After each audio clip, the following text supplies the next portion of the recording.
Hi everyone, welcome back to the mentorDINO YouTube channel. My name is Caitlin Rossier. I am a licensed architect and owner of mentorDINO. And in this episode, I'm going to go over the Women's Leadership Summit by the AIA. And I just got back from the 2023 Women's Leadership Summit in Boston. And it was an amazing conference. This is actually the second Women's Leadership Summit that I've been able to attend in my career. The last one I attended was in 2017 in Washington, D.C. So I just wanted to go over why I love this conference and why it can make such a difference in your career. So we're going to touch base and go over 5 reasons why you should attend the next Women's Leadership Summit. So the first is the people. So this year has been the largest year we've had so far. We had 900 attendees at this conference.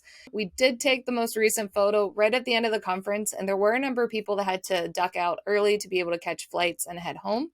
So it's a little bit less than the 900 people that we actually had attended, but you can see the chairs in the room. And these are mainly women. There were some men in attendance, which is great for getting that experience to see what conversations we talk about as being a female in the AEC industry.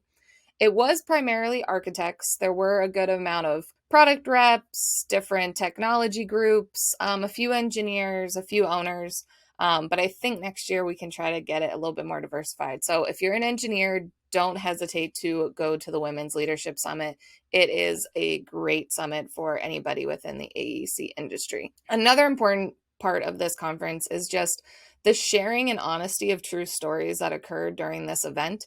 Again, we're coming together and people are being vulnerable in what their experiences are, their challenges, whether it is talking in a group, meeting somebody new for the first time in a keynote or a workshop, or the panel discussions, presentations. There's so many different things that you can learn from everybody, and everybody's at a different experience level.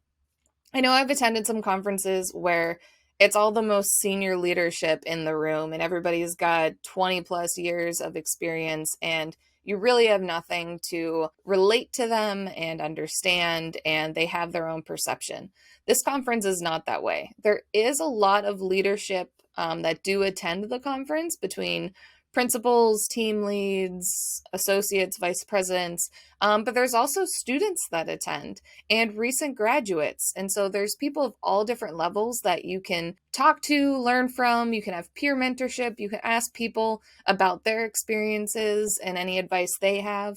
And people are coming from around the country. I met people from so many different states. I don't think I hit all 50, but I know all 50 states were represented at this conference. So it is huge and everybody is welcoming and inviting to this conference. This year I did attend more solo. In 2017, I attended with a group of female licensed architects from my firm at the time, which was great and started amazing conversations. I believe Perkins and Will was the firm that had the most attendees from their firm attend, and I hope that they can take back those conversations to their firm like I did when I came in 2017. This year I came by myself, and 900 people can be pretty overwhelming if you are not more of an extrovert. And I know I'm more of an introverted extrovert. I can hit my bandwidth at times and just need a break, and I do like my alone time. So coming in solo, I really needed to branch out and talk to people and really be the most outgoing self that I can be. Now, that doesn't mean I didn't know anybody at the conference. So I've had the pleasure of speaking on podcasts. So I've had a few people I've talked to previously that I finally got to meet in person. And I am from the Pittsburgh area, and there is actually a handful of us from Pittsburgh that was also there. And architecture is a small-knit community, so we generally all knew each other.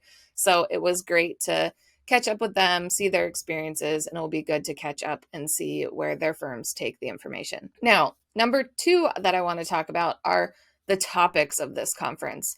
mentorDINO, I really talk the importance of training and professional development in your career to help not only expand your career, expand your horizons, but keep you in the profession so you know where to go and you're not drowning at any one point.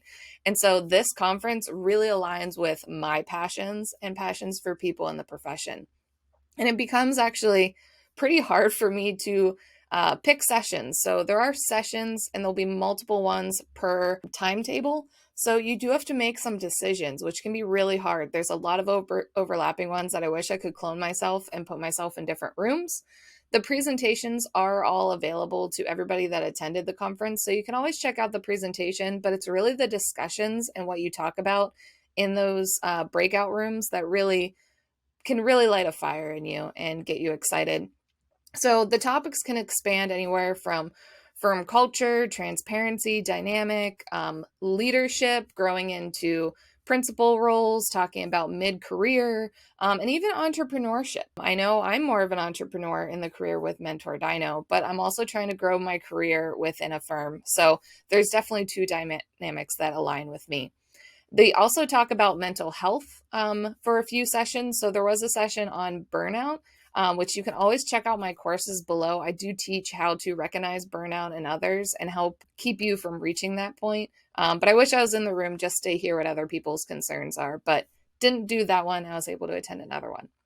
There was a parenting discussion. So for women and parents in the profession and trying to juggle architecture and being a parent and work-life balance. I heard that was an absolutely phenomenal discussion.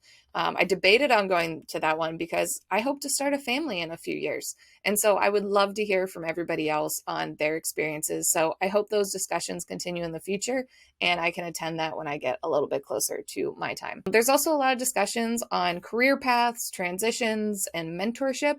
I was able to go to a lot of great work breakout rooms that we talk about different career paths and transitioning to different areas of your career. So even if you're transitioning into a more principal role where you're doing more business development and winning work versus transitions into mid-career or just starting out your career in general and what you can do and advocate for yourself. And then there were a few courses on sustainability and carbon neutrality, but really there's not as much architecture speak within this conference. A lot of AEC discussions, if you specialize in healthcare and go to the healthcare conference, a lot of the presentations are more examples of projects and people walking through them. That's not so much in this conference. This is actually all the people skills and people dynamic behind those amazing projects. And I know my favorite projects are always the ones where the team is functioning beautifully and we're having so much fun. When the team struggles, it doesn't matter how cool the project is, it's not as much fun to me. So these are just some of the topics. You can always check out the full curriculum online for as long as it lasts, but check out the topics for next year and keep an eye out for when submissions open up if you want to apply. Now, the third one, I want to talk about the keynotes. The keynotes this year were super inspiring and engaging, and the amount of diversity I saw on the stage was amazing to see. I'll throw up some of the numbers on more of the lack of diversity within the AEC industry, but it was great to have people brought in that are not just architects. We brought in engineers, construction managers, facilities, even more of a fashion designer. And so we brought in people from different backgrounds, and it was a variety of panel discussions versus actual presentations. I would probably say the keynote on space architecture was the most presentation of the actual built environment that we got at this presentation. But it was about showing how architects can really expand upon what we do on a day-to-day basis and stretch ourselves into other industries. So I left the keynotes just more engaged and inspired by these women that they brought to speak to us. Sometimes when you go to a conference, the keynote can tend to drag a little bit long and you're ready to just get up and move by the end and they're just trying to make the point. This is not the case for this conference. I even remember back in 2017, the keynote presentations that were there were just inspiring and showing role models in the profession and people that I still look up to today. And now I have even more women to add to my list and follow along their journey as they extend their career. The fourth reason why I would attend this conference is the mix of breakout rooms. So you have your keynote discussion and everybody picks their sessions. For the most part, it's not just sitting down and getting lectured to. Oftentimes they will have panel discussions so you can hear from a variety of people and either their experience or different expertise. So you can understand that everybody's path is very different in architecture and you can really carve your own path. And people do get very vulnerable. I was in the leadership lunch and talking to people that run their offices, and it is great to see how vulnerable they were and how honest they were as well. There was no, I am the best and my firm is awesome and I am the all-knowing architect that can lead a firm. They got very honest on what the challenges are of it, where their difficulties lie, where their strengths and weaknesses come into play. It was so fulfilling to see them have an honest conversation about their career and that no career is perfect. And then kind of getting vulnerable on when men don't want to give up the reins when they're giving the firm to the next generation. And that tends to be a woman, then they tend not to give that up. And so it was really interesting to hear how they took on leadership and how that transition happened maybe not so smoothly in their firm. We also had some workshops. So that is where you break out into table discussions. And I actually like the workshops the most because, yes, the panel discussions and the presenters are fantastic, but I actually really like engaging with the other attendees at the conference.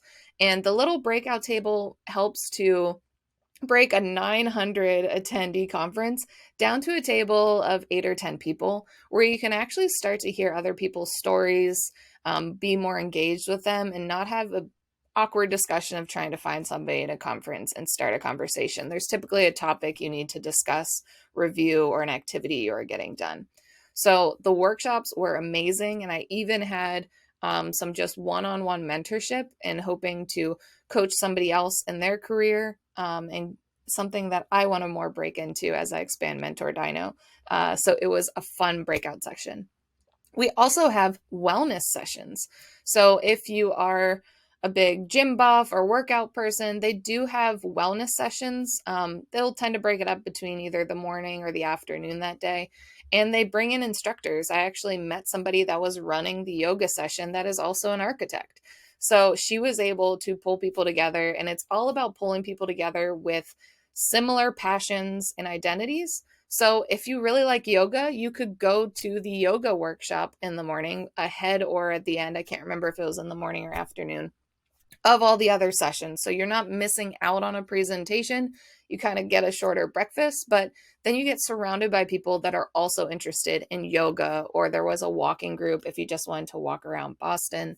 And so there's so many different things that you could do and be a part of that was beyond just the overall conference. And it's also, again, smaller groups, so you have an ability to talk to people. There's also happy hours. I know in 2017 we did firm tours. So it was a way to get on a bus and you get a tour of an office and a presentation. This time it was more of a happy hour. So it was getting to a firm and go to an actual happy hour. So I went to the Gensler happy hour and then the Immigrant Architects Coalition happy hour the next day. And both of those were great little breakout sessions to be able to talk to people again in smaller groups.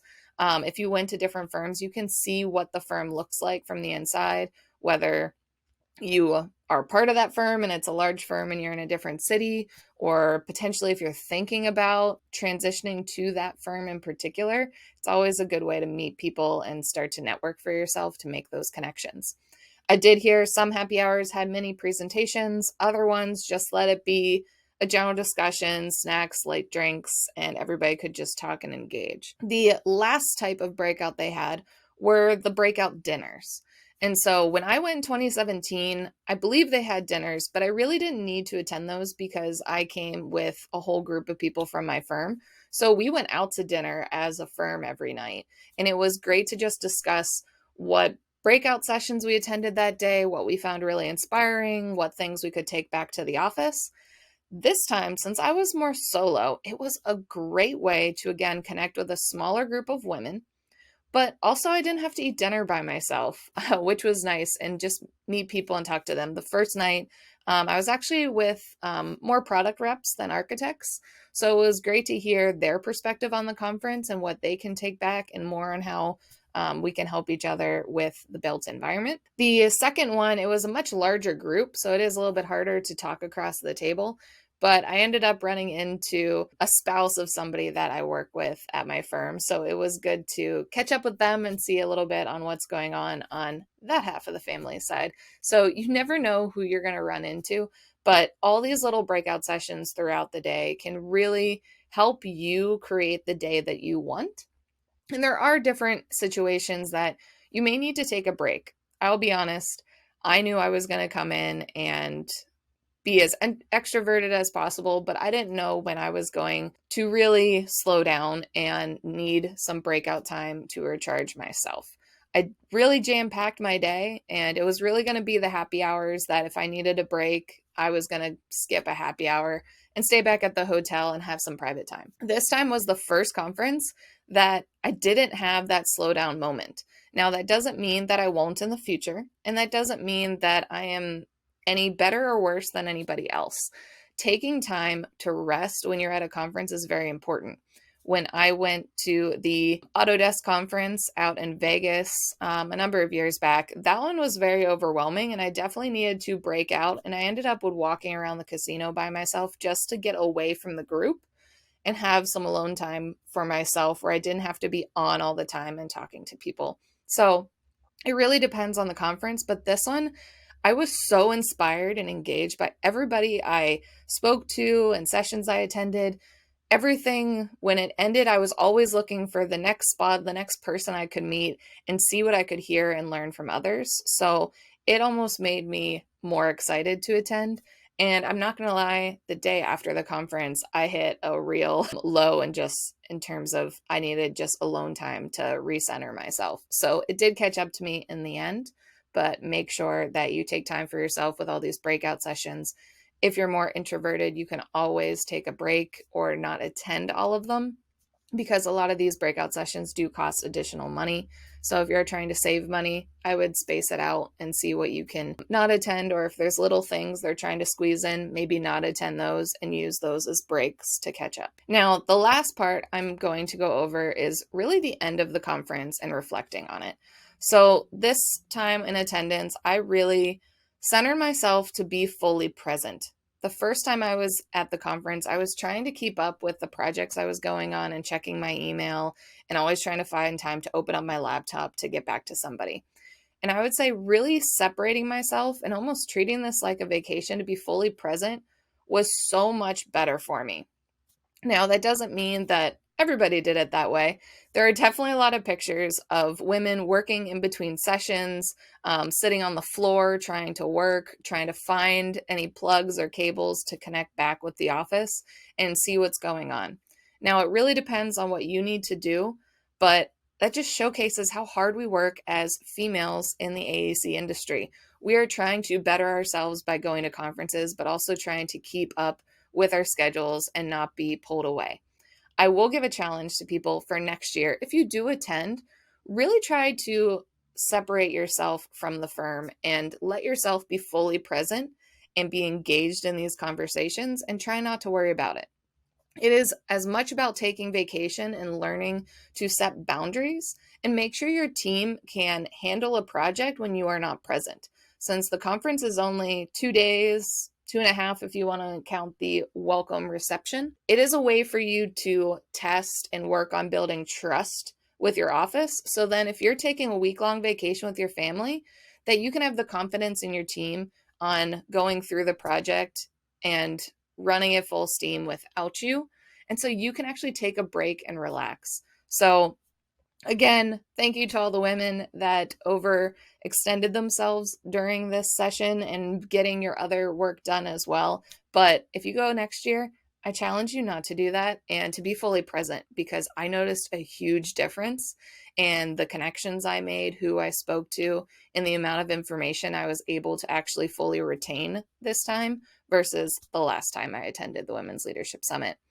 And finally, number 5 for reason to attend the conference is at the end of this conference, everyone felt so empowered. Talking to other people that attended the conference and just the energy that comes out of this conference. There are other conferences that people can feel pretty drained and just like, great, I learned a lot. I got my continuing ed credits for the year.